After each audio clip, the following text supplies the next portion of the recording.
Welcome to another RES Wave update. Okay, so at the small degree, we did break a rule and we do have basically the explanation here for that, but I'll just get to that in a moment. First of all, I just want to explain what's changed at the larger degree in terms of the view. And this is giving us, definitely giving us a lot of clues as to what's happening here long term. So it kind of fits in fairly well with what I see happening in the Dow Jones. If you're not following my analysis on that, there's a long trade idea. I caught the low and we're going for 46,000 approximately. That's the target. So it kind of fits in line with one more high in gold. One more high being wave 5. So according to this new analysis, what happened back here was one of the determining factors that made me go back and relook at the whole pattern from scratch. Okay, this move here that happened in 2015 has always been slightly unaccounted for. Okay, and that there bothers me. So I went back through the whole thing and came up with this new count. So that means this is a wave 4 low, and I'll get to that in a second on the larger degree. And that means that since then we've been seeing an ending pattern. So that means after this is complete, there can be no more upside until we have a wave E correction. Okay, so that means that this is a wave 1. Then our correction started here and went down to around March 2020, and then we saw a wave 3 zigzag, and then we saw a wave 4 correction, sorry, and now we're looking for a 5th wave zigzag. Right? It has to make a new high. It can't be longer than wave 3, but we have a couple of ways to measure this, and I'll get to that in just a moment. So what made me change this count? So in order to explain this to you, I need to take you to a longer term chart, the IDC chart on the weekly. Okay. Now, if we go back, if we go back to this long-term pattern, this to me looks like it could only be a D wave. Okay. Since 1976. Okay, we saw the first A wave sharp. We saw a B wave ended here, not down here. Okay, so the correction did not end here, and it ended a bit further up. All right, and then we saw wave 1, 2, 3, and then we had a 4. Right, the wave 4 never touched the wave 1 and 2 price area. So that adds credence to this idea. So basically what I'm trying to say is wave C still in progress and we're just in the 5th wave. Okay. And wave 5, obviously wave 3 can't be the shortest. So I do believe I measured this already, and wave 3 is longer than wave 1, or about the same length. I can't remember which one it was. So, I mean, it kind of explains why we're having this ending pattern now, because it's a weak move up. And it's not surprising given when you look at the slope of that move right here, and also when you look at the slope of the whole C wave in general versus the A wave, and then we had a C wave here, what I believe is a C wave. So that means that there's only one thing this can be, it's a D, which is very interesting because it's basically what I'm seeing in the Dow Jones long term, D wave coming to an end. So whatever it is that's going to happen next after we hit that 5th wave is going to be in the Dow Jones and in gold, basically an E wave, right? It's going to be a sharp move to the downside. It's going to complete the entire correction from whenever this started. I don't have the data to suggest when this started, I do have a long-term chart which I do refer to on occasion, but it's very hard to use that chart because the data is not very clear like a Tradingview chart. Anyhow, so similar thing that I'm expecting in the Dow Jones, the sharp move down, wave E, and same thing that I'm expecting now in gold is a sharp move down for wave E. So as you remember, I did start to put out a bull and bear view simply because some people were obviously wanting that. I understand that, some people might say being too bullish on gold is not a good thing, and being too bearish on gold is not a good thing either. So I've put a bull version and a bear version. So essentially, this is the bear version, because if this was a bull version, we wouldn't be expecting such a move down. But as it's been seen before, right? Whenever the Dow Jones corrects, so does gold. Except this time, for some reason, it looks like it's going to be a bit larger. It may not be that deep. Okay, I'm not saying it's going to be. It might be 50% from the high. So from around roughly the high, 50% might only fall back down to 1,000. Okay. Either way, it's probably going to be less of a drop than the Dow Jones, right?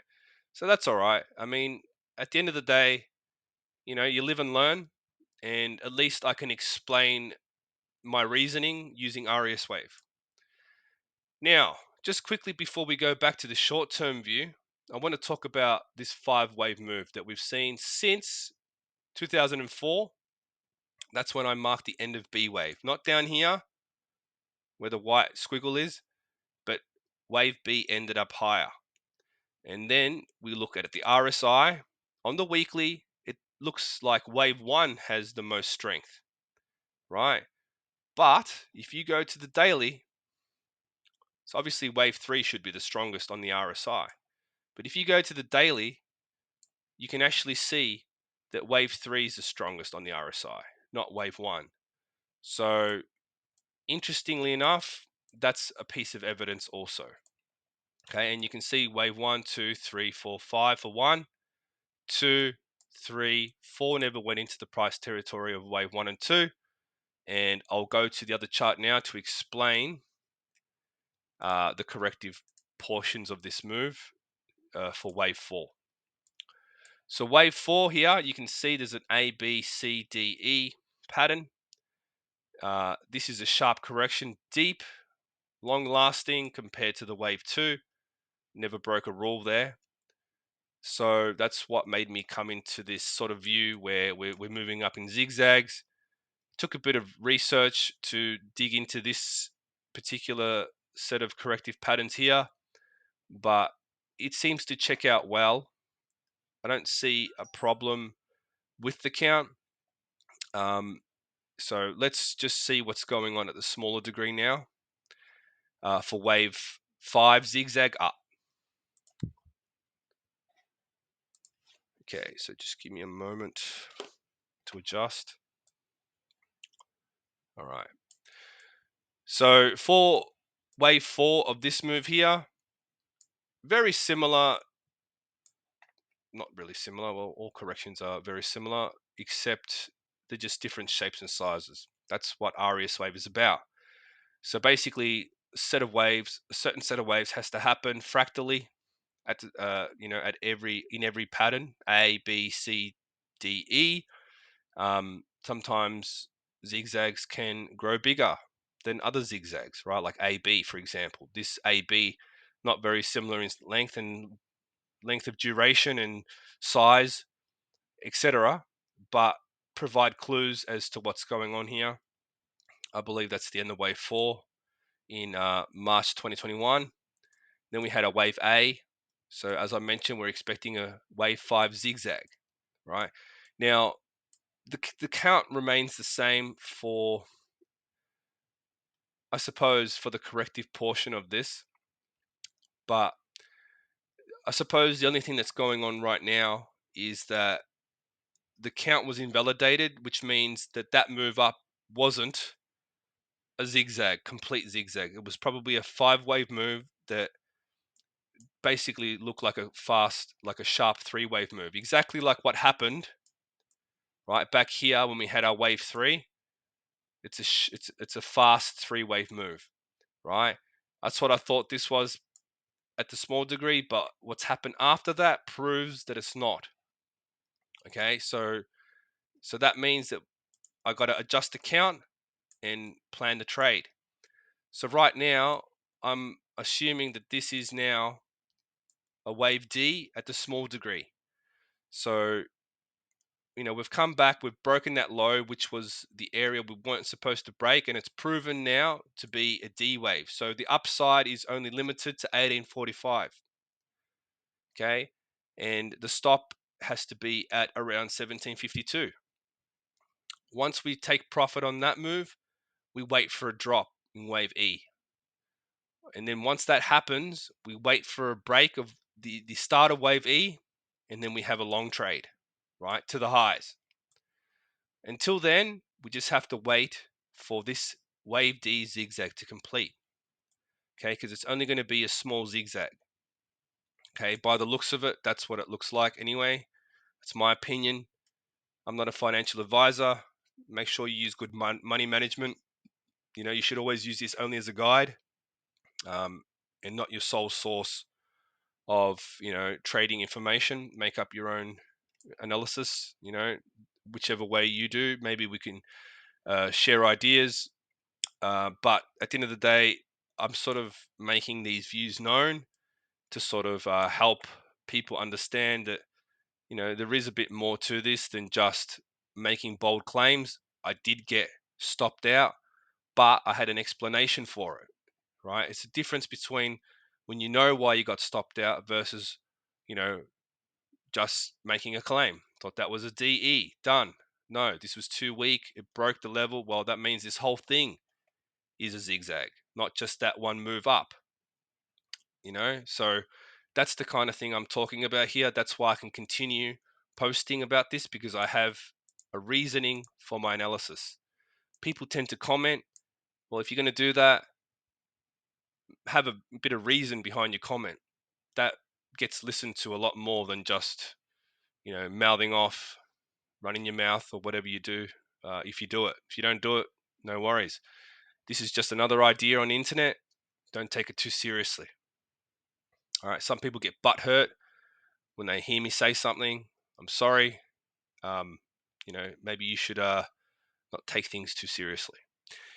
Anyway, so I suppose that's the end of this for now until we see this D wave completed. There's just a small trade up, and then we take profit at around 1845. There's a chance it might hit the top of the triangle there. Wouldn't be surprised if that happened, but we're just taking a measured profit here, assuming that's the end of the correction, which it appears to be, according to RS Wave. So that's basically it. Hopefully you found this video interesting and informative. Thank you for watching.